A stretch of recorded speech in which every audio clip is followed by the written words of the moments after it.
It's my pleasure to welcome you to the second annual Southwest Pathways Conference. We're really excited about this conference. We have about 150 speakers. We have participants from 20 different states this year, and really some of the nation's really foremost experts in many aspects of career pathways, so we have a lot to learn. Now, as you can imagine, putting together a conference of this magnitude does not happen just by one organization or one small team. We've had many different people involved in the conference this year.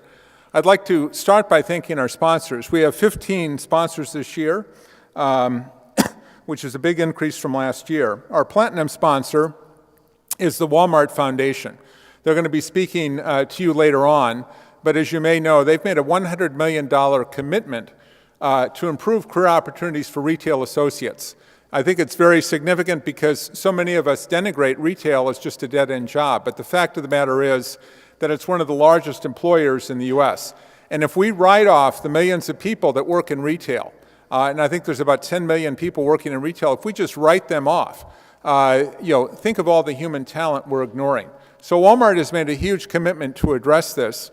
They've also increased the wage of all Walmart associates. And by the way, they were severely criticized by Wall Street for doing that. So Walmart's providing real leadership. We're really pleased that they've stepped forward as such a major sponsor. One of our other key sponsors is NCCER. If you're not in construction, you may not know that it used to be called the National Center for Construction, Education, and Research. Really one of the preeminent organizations in this country that's trying to create quality career pathways. Most of the nation's major construction organizations are part of NCCER.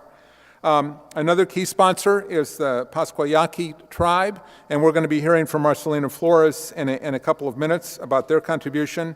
I'd also like to recognize SRP, AVID, the Helios Education Foundation, Maricopa Community Colleges, and we're going to be hearing from their interim chancellor shortly, Parthenon EY, Pearson, APS, Associated General Contractors of America, Penn Foster, ACT, JP Morgan Chase, and Toyota. So I think as you listen to that list of sponsors, you'll see most of them are involved. Many of them are corporations directly involved in trying to hire people. They recognize the skills gap we face in this country. They're deeply involved in trying to address that crisis, which is what this whole conference is about. So we really recognize and thank them for their support. And now I'd like to recognize three partner organizations that have played such a critical role in planning this conference and carrying it off. And I'd like the leader of each to step forward for a couple of minutes and just welcome you to the conference. I'd like to start first with Dick Foreman, CEO of the Arizona Business Education Coalition, otherwise known as ABEC. Dick?